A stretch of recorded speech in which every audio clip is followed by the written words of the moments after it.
ਜੀ अस्सलाम वालेकुम ਸਾਰੇ ਦੋਸਤਾਂ ਨੂੰ ਵੈਲਕਮ ਹੋ ਗਿਆ ਜੀ ਮੇਰੇ YouTube channel taste of life ਤੇ ਮੈਂ ਹਾਂ ਸ਼ਾਹਦ ਉਸਮਾਨ ਤੇ ਮੇਰੇ ਨਾਲ ਨੇ ਜ਼ੈਨ ਗੁਰਾਇਆ। ਅੱਜ ਜਿਹੜੀ ਅਸੀਂ ਗੱਲ ਕਰਨ ਜਾ ਰਹੇ ਹਾਂ, ਜਿਹੜਾ ਸਾਡਾ ਟੌਪਿਕ ਹੈ ਅੱਜ ਦਾ, ਉਹ ਬਹੁਤ ਹੀ ਫੋਕਸ ਕਰਨੇ ਵਾਲਾ ਟੌਪਿਕ ਹੈ ਔਰ ਸਾਡੇ ਮਾਸਟਰ ਵਿੱਚ ਉਹ ਚੀਜ਼ ਬਹੁਤ ਜ਼ਿਆਦਾ ਪਾਈ ਜਾਂਦੀ ਹੈ। ਠੀਕ ਹੈ, ਇਸ ਕਰਕੇ ਅਸੀਂ ਸੋਚਿਆ ਕਿ ਇਸੇ ਟੌਪਿਕ ਨੂੰ ਲੈ ਕੇ ਚੱਲੀਏ ਔਰ ਦੋਸਤਾਂ ਨਾਲ ਥੋੜ੍ਹੀ ਜਿਹੀਆਂ ਗੱਲਾਂ ਸ਼ੇਅਰ ਕਰੀਏ ਔਰ ਸਾਨੂੰ ਉਮੀਦ ਹੈ ਕਿ ਇਸ ਸਾਡੇ ਨਾਲ ਤੁਸੀਂ ਇਤਫਾਕ ਕਰੋਗੇ ਸਾਡੇ ਇਸ ਟੌਪਿਕ ਦੇ ਨਾਲ ਔਰ ਇਨਸ਼ਾਅੱਲਾ ਆਪਾਂ ਇਸ ਨੂੰ ਥੋੜਾ ਦਰੁਸਤ ਕਰਨੇ ਦੀ ਕੋਸ਼ਿਸ਼ ਕਰਾਂਗੇ।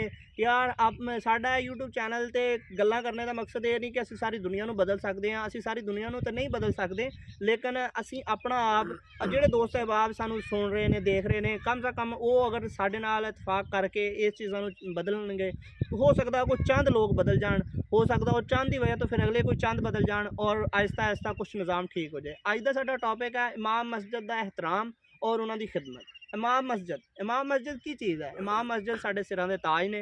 इमाम मस्जिद बहुत आला इंसान होंदे ने, हाफिज़े कुरान, उलमाए कराम, वो लोग होंदे ने जिन्हां ने 7-10 साल दरसां दीयां चटाइयां ते बैठ के दालां खा के पढ़िया हुंदा ते ਉਹ हुक्मरान ਜਿਹੜੇ ਸਾਡੇ ਤੇ ਅੱਜ ਮੁਸੱਲਤ ਨੇ, ਵਾਰੀਆਂ ਬੰਨੀਆਂ ਹੋਈਆਂ ਨੇ, ਕਦੀ ਕੋਈ ਆ ਜਾਂਦਾ ਕਦੀ ਕੋਈ ਆ ਜਾਂਦਾ, ਸਾਡੇ ਤੇ ਮੁਸੱਲਤ ਹੋ ਜਾਂਦੇ ਨੇ। ਉਹ ਹੁਕਮਰਾਨ ਜਿਨ੍ਹਾਂ ਨੂੰ ਕਲਮਾ ਤੈਯਬਾ ਵੀ ਨਹੀਂ ਆਉਂਦਾ ਹੁੰਦਾ, ਜਿਨ੍ਹਾਂ ਨੂੰ ਦੁਆਏ ਕਨੂਦ ਨਹੀਂ ਆਉਂਦੀ, ਠੀਕ ਹੈ ਜੀ, ਜਿਨ੍ਹਾਂ ਨੂੰ ਕੁਲ ਹਵੱਲਾ ਨਹੀਂ ਆਉਂਦੀ, ਅਸੀਂ ਉਹਨਾਂ ਨੂੰ ਆਪਣੇ ਸਿਰਾਂ ਦੇ ਤਾਜ ਬਣਾ ਲਿਆ। ਇਮਾਮ ਮਸਜਿਦ ਜਿਹੜਾ ਕਿ ਸਾਡੇ ਸਿਰਾਂ ਦਾ ਤਾਜ ਹੋਣਾ ਚਾਹੀਦਾ ਸੀ, ਉਹਨੂੰ ਅਸੀਂ ਚੱਕ ਦਾ ਕੰਮੀ ਬਣਾ ਦਿੱਤਾ।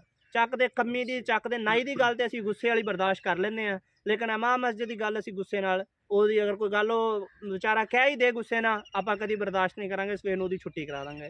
ਦੂਸਰੀ ਗੱਲ ਆ ਗਈ ਜੀ ਉਹਦੀ ਖਿਦਮਤ ਦੀ। ਉਹ ਆਪਾਂ ਤਨਖਾਹ ਮਾਸ਼ਾਅੱਲਾ ਮੌਲਵੀ ਸਾਹਿਬ ਦੀ ਇੰਨੀ ਕੁ ਰੱਖੀ ਹੁੰਦੀ ਹੈ ਕਿ ਜਿਹਦੇ ਵਿੱਚ ਅਗਰ ਉਹ ਖਾਣਾ ਹੀ ਖਾਏ ਨਾ, ਕਿ ਡੇਲੀ ਉਹ ਮਖਸੂਸ ਜਿਹਾ ਖਾਣਾ ਹੀ ਖਾਏ ਤੇ ਉਹ ਇਕੱਲਾ ਹੀ ਖਾ ਸਕਦਾ, ਉਹਦੇ ਬੱਚੇ ਭੁੱਖੇ ਹੀ ਰਹਿਣਗੇ, ਤੇ ਜੇ ਉਹ ਬੱਚਿਆਂ ਨੂੰ ਖਵਾਏ ਤੇ ਖੁਦ ਭੁੱਖਾ। ਠੀਕ ਹੈ, 10-15 ਹਜ਼ਾਰ ਨਾਲ ਅੱਜ ਦੇ ਦੌਰ 'ਚ ਗੁਜ਼ਾਰਾ ਕਰਨਾ ਇੰਤਹਾਈ ਮੁਸ਼ਕਲ ਕੰਮ ਆ। ਇਸੇ ਹੀ ਟੌਪਿਕ ਨੂੰ ਚੱਲਦਿਆਂ ਹੋਇਆ ਜ਼ੈਨ ਭਾਈ ਨੂੰ ਥੋੜਾ ਟਾਈਮ ਦੇਵਾਂਗੇ ਔਰ ਜ਼ੈਨ ਭਾਈ ਇਸ ਤੇ ਥੋੜਾ ਫੋਕਸ ਕਰਵਾਉਣਗੇ ਤੁਹਾਡਾ ਇਨਸ਼ਾਅੱਲਾ ਕਿ ਕੀ ਸਾਡੇ ਮਾਸਟਰ ਨੂੰ ਕਿੱਦਾਂ ਇਸਲਾਹ ਦੀ ਜ਼ਰੂਰਤ ਹੈ ਔਰ ਕੀ ਸਾਨੂੰ ਕਰਨਾ ਚਾਹੀਦਾ, ਕੀ ਅਸੀਂ ਇਹ ਸਾਰਾ ਟੈਕਸ ਜਿਹੜਾ ਇਕੱਠਾ ਕਰਕੇ ਹੁਕਮਰਾਨਾਂ ਦੇ ਢੇੜ ਭਰ ਰਹੇ ਹਾਂ, ਕਿ ਸਾਨੂੰ ਉਹ ਕੰਮ ਸਹੀ ਹੈ ਜਾਂ ਸਾਨੂੰ ਆਪਣੇ ਇਮਾਮ ਮਸਜਿਦਾਂ ਨੂੰ ਆਪਣੇ ਸਿਰਾਂ ਦੇ ਤਾਜ ਬਣਾ ਕੇ ਥੋੜਾ ਅੱਗੇ ਲਿਆਉਣਾ ਚਾਹੀਦਾ ਔਰ ਉਹਨਾਂ ਨੂੰ ਫੋਕੀਅਤ देनी चाहिए। जी जैन भाई।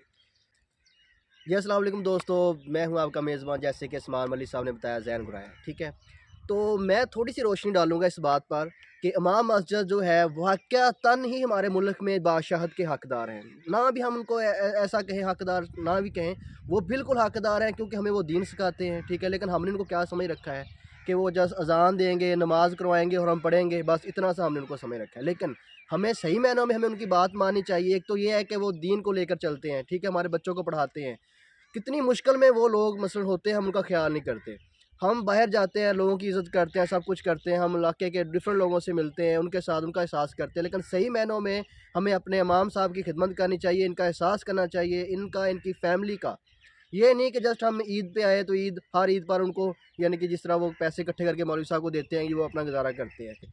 ये चीज़ें तो महज एक हमने लगा रखी ना, ये तो ज़रूरी है। इससे हट कर भी हमें इमाम साहब की खिदमत करनी चाहिए। जस्ट उनको मस्जिद की लाइटें ऑन ऑफ़ करने के लिए नहीं रखना चाहिए, ना सिर्फ को अजान दे दे हम उनके पीछे आके नमाज़ पढ़ लें, ये चीज़ नहीं है। सही मायनों में जो इमाम साहब होते हैं, ये हमारे गाँव के चौधरी होते हैं और हमने इस चीज़ को पीछे कर दिया और चौधरी किसी और को बना लिया।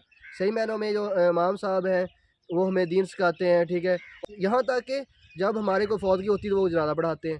हर इम्पोर्टेंट जगह पर इमाम साहब होते हैं, मौलवी साहब होते हैं। लेकिन जब हमारे घर में निकाह होता है तो मौलवी साहब आते हैं, अगर कोई मैयत को नहलाना हो फिर मौलवी साहब आते हैं। तो ऐसी जगह पर हम इमाम मस्जिद के बगैर चल नहीं सकते। ठीक है, बाकी जब कोई और हल्ला गुल्ला करना हो, कोई सोशल, कोई ऐसी चीज़ें वगैरह, तो तब हम याद नहीं रखते मौलवी साहब को। ठीक है, मेरा आपसे कहने का मतलब ये है कि मौलवी साहब के बगैर हम जनाजा नहीं पढ़ा सकते, मौलवी साहब के बगैर हम निकाह नहीं कर सकते। देखो कितना इम्पोर्टेंट ये टाइम होता है, हम मौलवी साहब के बगैर नहीं चल सकते। तो यहाँ पर ही हमें समझने की ज़रूरत है कि अगर हम इस इम्पोर्टेंट टाइम पर हम मौलवी साहब के बगैर नहीं चल सकते, तो मेरी आपसे गुजारिश ये है कि खुदारा इमाम साहब का ख्याल रखिए। हर बंदा अपने गाँव में इमाम साहब की इज़्ज़त करे, उनकी रिस्पेक्ट करे, उनकी फ़ैमिली की इज़्ज़त करे, उनसे पूछे।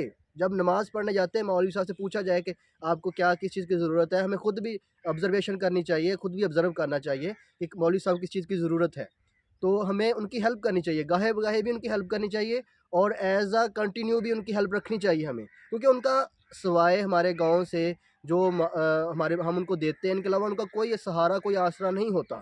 تو میں آپ سے بار بار گزارش کر رہا ہوں کہ پلیز جو بھی میرے دوست میری بات کو سن رہے ہیں، جو باقی جو لوگ جہاں تک میری آواز پہنچے، ہماری بات پہنچے، ہمارے ٹیسٹ آف لائف جو ہمارا چینل ہے اس کی آواز پہنچے، تو پلیز خدا را ایک چیز کر کے یہ دیکھیں، اپنے گاؤں کے مولوی صاحب کی عزت رسپیکٹ کر کے دیکھیں، آپ کو دلی خوشی بھی ہوگی اور آپ کی آنے والی نسلیں بھی جو ہیں وہ بھی سدھر جائیں گی، کیونکہ جب آپ اپنے علماء کرام کا خیال نہیں رکھیں گے تو آنے والی نسلیں جو ہیں وہ زوال پذیر ہوتی ہیں۔ تو میری آپ سے یہ ریکویسٹ ہے کہ پلیز مولوی صاحب کا خیال رکھیں، اور شاہ عثمان صاحب کچھ کہنا چاہیں گے پلیز؟ جی دوسری چیز دوستو، ਅਸੀਂ ਮਸਜਿਦਾਂ ਦੀਆਂ ਕਮੇਟੀਆਂ ਬਣਾਈਆਂ। ਕਮੇਟੀ ਦਾ ਸਦਰ ਹੈ, ਨਾਇਬ ਸਦਰ ਹੈ, ਸੈਕਟਰੀ ਹੈ, ਫਾਈਨਾਂਸ ਸੈਕਟਰੀ ਹੈ, ਕਈ ਅਹੁਦੇ ਦਿੱਤੇ ਹੁੰਦੇ ਨੇ।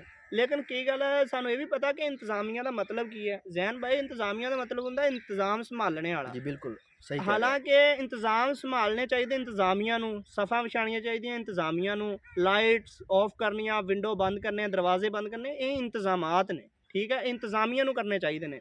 ਨਹੀਂ, ਉਹ ਅਸੀਂ ਮੌਲਵੀ ਸਾਹਿਬ ਤੇ ਕੀਤੇ ਹੋਏ ਨੇ ਜੀ, ਉਹ ਮੌਲਵੀ ਸਾਹਿਬ ਨਹੀਂ ਕਰਨਾ। ਇੰਤਜ਼ਾਮੀਆ ਚੌਧਰੀ ਨੇ, ਬਸ ਉਹਨਾਂ ਨੇ ਚੌਧਰ ਦਿਖਾਣੀ ਹੈ ਮੌਲਵੀ ਸਾਹਿਬ ਨੂੰ, ਤੁਸੀਂ ਟਾਈਮ ਤੇ ਨਹੀਂ ਆਏ, ਤੁਸੀਂ ਕਿਉਂ ਨਹੀਂ ਆਏ। ਉਹ ਯਾਰ ਅਸੀਂ ਨਮਾਜ਼ ਪੜ੍ਹੀਏ ਨਾ ਪੜ੍ਹੀਏ, ਮੌਲਵੀ ਇੱਕ ਨਮਾਜ਼ 'ਚ ਮਿਸ ਹੋਏ ਉਹਨੂੰ ਅਸੀਂ ਦੂਸਰੇ ਦਿਨ ਉਹਦੀ ਛੁੱਟੀ ਕਰਾ ਦਿੰਦੇ ਯਾਰ। ਕਿ ਮੌਲਵੀ ਸਾਹਿਬ ਦੀ ਯਾਰ ਇੰਨੀ ਕੁ ਇੱਜ਼ਤ ਹੈ, ਇੱਕ ਇਹਤਰਾਮ ਕਰਨਾ ਚਾਹੀਦਾ। ਅਗਰ ਅਸੀਂ ਨਹੀਂ ਕਰ ਰਹੇ ਨਾ, ਕੱਲ੍ਹ ਨੂੰ ਸਾਡੇ ਬੱਚਿਆਂ ਦਾ ਕੋਈ ਮੁਸਤਕਬਲ ਨਹੀਂ ਹੈ। ਸਾਡੇ ਬੱਚਿਆਂ ਨੂੰ ਪੜ੍ਹਾਉਣ ਵਾਲਾ ਮੌਲਵੀ ਨਹੀਂ ਹੋਏਗਾ, ਆਪਾਂ ਬੱਚਿਆਂ ਨੂੰ ਕਿੱਥੋਂ ਪੜ੍ਹਾਵਾਂਗੇ ਯਾਰ।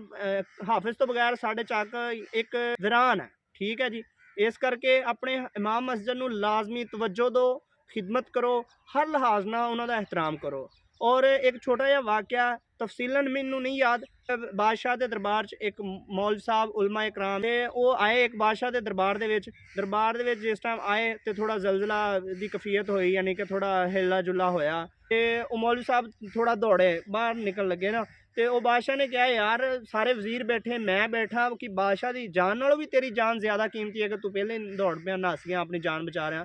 ਉਹਨੇ ਕਿਹਾ ਬਿਲਕੁਲ ਬਾਦਸ਼ਾਹ, ਤੇਰੀ ਜਾਨ ਨਾਲੋਂ ਮੇਰੀ ਜਾਨ ਬਹੁਤ ਜ਼ਿਆਦਾ ਕੀਮਤੀ ਹੈ। ਉਹਨੇ ਵਜ੍ਹਾ ਪੁੱਛੀ ਕਿ ਕਿਉਂ, ਤੇਰੀ ਜਾਨ ਇੰਨੀ ਕਿਉਂ ਜ਼ਰੂਰੀ ਆ। ਉਹਨੇ ਕਿਹਾ ਕਿ ਤੇਰੇ ਤਰ੍ਹਾਂ ਦੇ ਬਾਦਸ਼ਾਹ ਤੇ ਸਾਨੂੰ ਕਰੋੜਾਂ ਮਿਲ ਸਕਦੇ ਨੇ, ਅੱਜ ਹੀ ਤਿਆਰ ਹੋ ਜਾਣਗੇ, ਤੂੰ ਅੱਜ ਮਰ, ਸਵੇਰੇ ਕੋਈ ਬਾਦਸ਼ਾਹ ਤਿਆਰ ਹੋ ਜਾਏਗਾ, ਕੋਈ ਹੁਕਮਰਾਨ ਤਿਆਰ ਹੋ ਜਾਏਗਾ। ਲੇਕਿਨ ਜਦੋਂ ਇੱਕ ਆਲਮ ਇੱਕ ਮਰਦਾ ਨਾ ਸ਼ਹੀਦ ਹੁੰਦਾ, ਉਸ ਤੋਂ ਬਾਅਦ ਇੱਕ ਆਲਮ ਨੂੰ ਤਿਆਰ ਹੋਣ ਵਾਸਤੇ 10 ਤੋਂ 15 ਸਾਲ ਚਾਹੀਦੇ ਹੁੰਦੇ ਨੇ, ਠੀਕ ਹੈ। ਇਸ ਕਰਕੇ ਆਪਣੇ ਇਮਾਮ ਮਸਜਿਦ ਦੀ ਲਾਜ਼ਮੀ ਖਿਦਮਤ ਕਰੋ, ਹਰ ਲਿਹਾਜ਼ ਨਾਲ ਉਹਨਾਂ ਨੂੰ ਫੌਕੀਅਤ ਦਿਓ। ਆਪਣੇ ਚੌਧਰੀਆਂ ਨੂੰ ਛੱਡ ਦਿਓ, ਚੌਧਰੀ ਤੁਹਾਡੇ ਮੁਸ਼ਕਲ ਟਾਈਮ 'ਚ ਕੰਮ ਨਹੀਂ ਆਉਂਦੇ, ਕੰਮ ਆਉਂਦਾ ਇਮਾਮ ਮਸਜਿਦ, ਠੀਕ ਹੈ। ਜਨਾਜ਼ਾ ਪੜ੍ਹਾਉਣਾ ਹੋਏ, ਫੌਤਗੀ ਹੋ ਜਾਏ, ਨਿਕਾਹ ਪੜ੍ਹਾਉਣਾ ਹੋਏ, ਤੁਹਾਡੇ ਬੱਚੇ ਦੇ ਕੰਨ 'ਚ ਅਜ਼ਾਨ ਦੇਣੀ ਹੈ, ਉਹ ਅਸੀਂ ਖੁਦ ਨਹੀਂ ਦੇ ਸਕਦੇ, ਉਹ ਮੌਲਵੀ ਨੂੰ ਬੁਲਾਉਣਾ।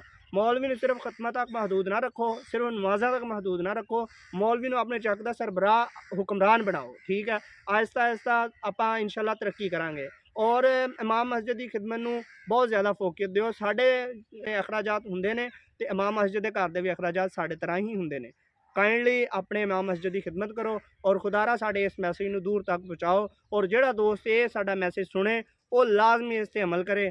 ਉਹ ਕਿਸੇ ਨੂੰ ਨਹੀਂ ਲਗਾ ਸਕਦਾ, ਕਮ ਸੇ ਕਮ ਖੁਦ ਮੌਲਵੀ ਸਾਹਿਬ ਦਾ ਜ਼ਿਆਦਾ ਤੋਂ ਜ਼ਿਆਦਾ ਖਿਆਲ ਰੱਖੇ ਜੀ। ਇਸੇ ਪੈਗਾਮ ਦੇ ਨਾਲ ਜ਼ੈਨ ਭਾਈ, ਅੱਲਾ ਹਾਫਿਜ਼, ਔਰ ਮਿਲਦੇ ਹਾਂ ਜੀ ਨੈਕਸਟ ਫਿਰ।